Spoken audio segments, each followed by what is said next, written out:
नमस्कार दोस्तों, आप सभी का हमारे YouTube channel help desk Chhattisgarh में एक बार पुनः स्वागत है। मैं आज आपके सामने छत्तीसगढ़ माध्यमिक शिक्षा मंडल रायपुर कक्षा 11वीं विषय भूगोल अध्याय 16 संरचना तथा भू आकृति विज्ञान के महत्वपूर्ण प्रश्नों के उत्तर लेकर उपस्थित हुआ हूँ। महत्वपूर्ण प्रश्नों के उत्तर। प्रश्न: भारत के पश्चिम पर्वतीय क्षेत्र में प्रमुख दर्रों के नाम लिखिए। उत्तर: भारत के पश्चिमी पर्वतीय क्षेत्र, जिसे पश्चिमी घाट भी कहा जाता है, स्थित प्रमुख दर्रों के नाम निम्नलिखित हैं। पहला, थाल घाट। यह दर्रा मुंबई को नासिक से जोड़ता है। भोर घाट। यह दर्रा मुंबई को पुणे से जोड़ता है। पाल घाट। यह दर्रा केरल और तमिलनाडु को जोड़ता है, मुख्य रूप से कोचीन को कोयम्बटूर से जोड़ता है। सेनकोट्टा गैप। यह दर्रा त्रिवेंद्रपुरम, जो कि केरला की राजधानी है, को मदुरई तमिलनाडु से जोड़ता है। ये दर्रे पश्चिमी घाट से होकर गुजरने वाले प्रमुख महत्वपूर्ण मार्ग प्रदान करते हैं। अगला प्रश्न है, संसार की छत किसे और क्यों कहा जाता है? उत्तर: पामीर के पठार को संसार की छत कहा जाता है। इसे यह नाम इसकी असाधारण ऊंचाई और भौगोलिक स्थिति के कारण दिया गया है। पामीर का पठार पृथ्वी के सबसे ऊंचे पठारों में से एक है, जिसकी औसत ऊंचाई 4500 मीटर से अधिक है। यह एक केंद्रीय स्थान है जहां एशिया के प्रमुख पर्वत श्रृंखलाएं आपस में मिलती है या उनसे निकलती हैं, जैसे कि हिमालय, काराकोरम, हिंदकुश, कनखुल और त्योंसान। इन क्षेत्रों की विशालता और ऊंचाई से एक छत जैसा रूप प्रदान करती है, जिससे ऊपर प्रमुख पर्वत श्रृंखलाएं विभिन्न दिशाओं की ओर फैली हुई दिखाई पड़ती है। इस कारण से पामीर के पठार को संसार की छत कहा जाता है।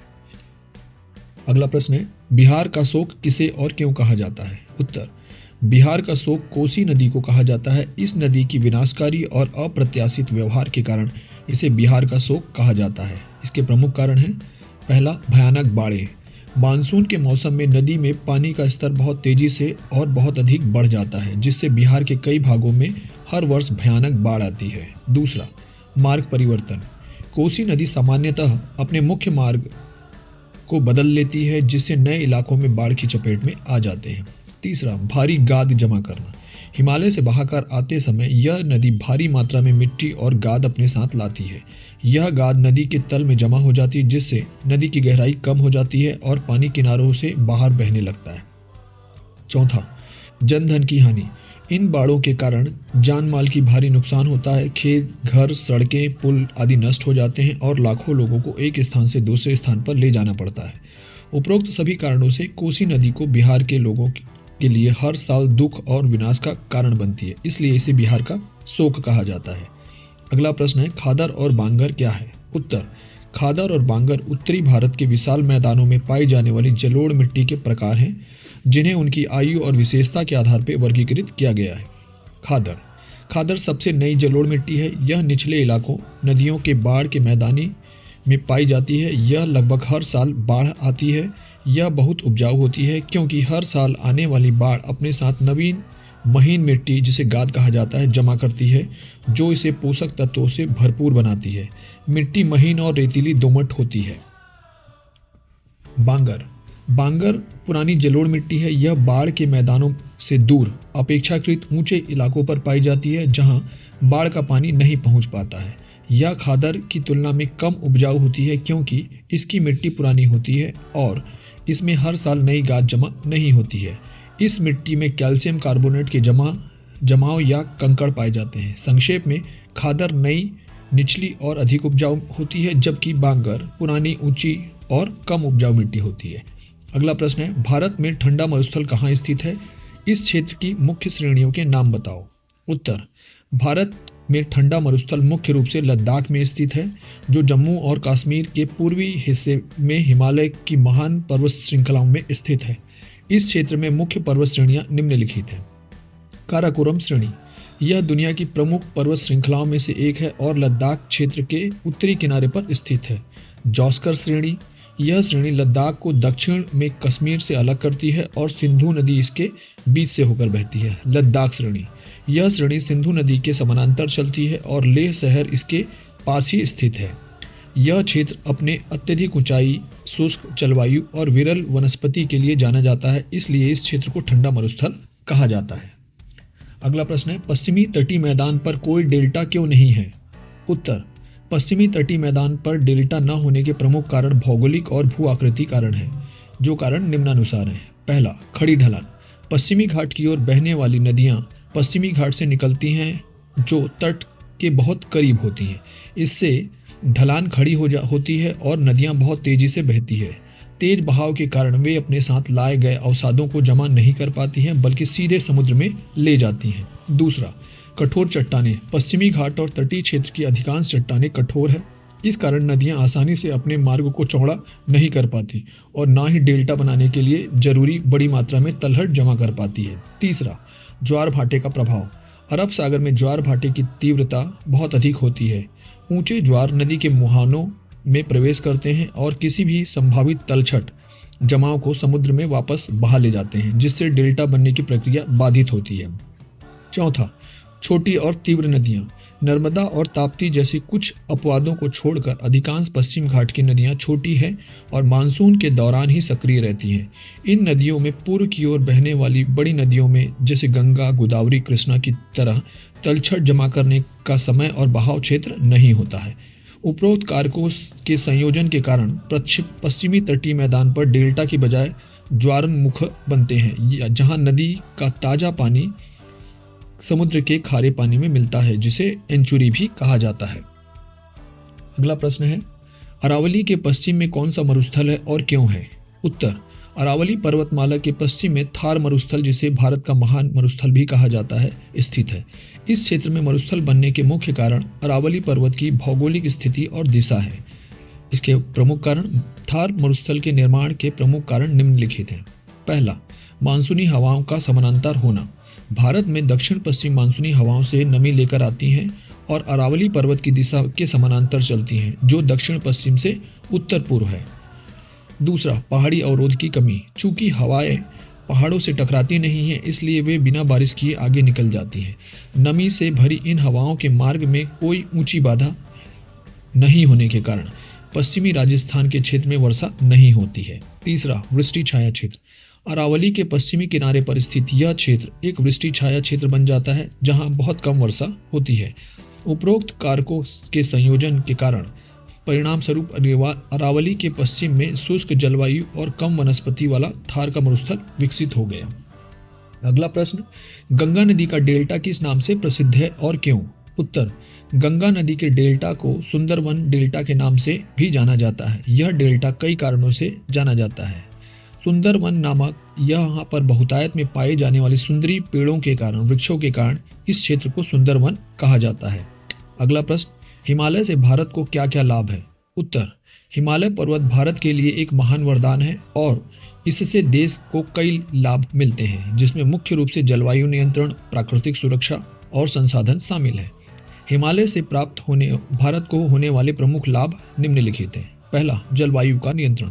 हिमालय मध्य एशिया से आने वाली अत्यधिक ठंडी और शुष्क हवाओं को रोककर भारतीय उपमहाद्वीप को भीषण सर्दियों से बचाता है। साथ ही यह हिंद महासागर से आने वाली मानसूनी हवाओं को देश में बाहर जाने से रोकता है, जिससे उत्तरी भारत में भारी वर्षा होती है और कृषि के लिए महत्वपूर्ण है। दूसरा, प्राकृतिक सुरक्षा। हिमालय भारत की उत्तरी सीमा का एक विशाल और प्राकृतिक बाधा के रूप में कार्य करता है। इसकी ऊंची चोटियां ऐतिहासिक रूप से बाह्य आक्रमणकारियों से देश की रक्षा करने में मदद करती है। तीसरा, नदियों का स्रोत। गंगा, सिंधु, ब्रह्मपुत्र और उसकी कई सहायक नदियां, भारत की अधिकांश प्रमुख 12मासी नदियां हिमालय के ग्लेशियर और बर्फ के मैदानों से ही निकलती हैं। ये नदियां पूरे उत्तर भारत को मैदानी को पानी की आपूर्ति सुनिश्चित करती है। चौथा, उपजाऊ मैदानों का निर्माण। हिमालय से निकलने वाले नदियां अपने साथ भारी मात्रा में उपजाऊ जलोढ़ मिट्टी लाती है और उन्हें उत्तरी भारत के विशाल मैदान में जमा करती है। ये मैदान विश्व के सबसे उपजाऊ क्षेत्रों में से एक है, जिन्हें भारत की अन्न की टोकरी भी कहा जाता है। अगला बिंदु, वन संपदा और जैव विविधता। हिमालयी क्षेत्र घने जंगलों और विभिन्न प्रकार के जीवों और वनस्पतियों का घर है। ये वन लकड़ी, औषधि और जड़ी बूटी प्रदान करते हैं। छठवां, जल विद्युत क्षमता। हिमालयी नदियों में पानी के प्रवाह के कारण इस क्षेत्र में जल विद्युत उत्पादन की अपार संभावना है, जो भारत की ऊर्जा सुरक्षा में महत्वपूर्ण योगदान देती है। सातवां, पर्यटन और तीर्थ स्थान। हिमालय अपने सुदूर स्थानों में जैसे शिमला, मनाली, नैनीताल और धार्मिक स्थलों में केदारनाथ, बद्रीनाथ, अमरनाथ के लिए प्रसिद्ध है। यह देश में पर्यटन और तीर्थ यात्रा का एक प्रमुख केंद्र है। अगला प्रश्न, प्रायद्वीपीय भारत के पठारों का क्या आर्थिक महत्व है, समझाइए। उत्तर, प्रायद्वीपीय भारत के पठार का प्रमुख मुख्य महत्व है।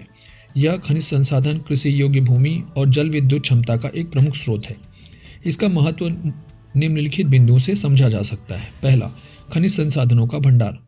पठारी क्षेत्र खनिजों का भंडार है। छोटा नागपुर पठार, जिसे भारत का रूर कहा जाता है, में लौह अयस्क, कोयला, बॉक्साइट, अपवरक जैसे अन्य खनिजों के विशाल भंडार है। ये खनिज इस्पात, सीमेंट और बिजली उद्योगों के लिए कच्चा माल की आपूर्ति करते हैं। दूसरा, ऊर्जा संसाधनों की उपलब्धता। इस क्षेत्र में कोयले की अधिकता है, जो भारत की ऊष्मीय ऊर्जा का आधार है। इसके अतिरिक्त पठारी नदियों पर कई जल विद्युत परियोजनाएं स्थापित की गई है, जो देश की ऊर्जा की जरूरतों को पूरा करती है। तीसरा, कृषि और मृदा।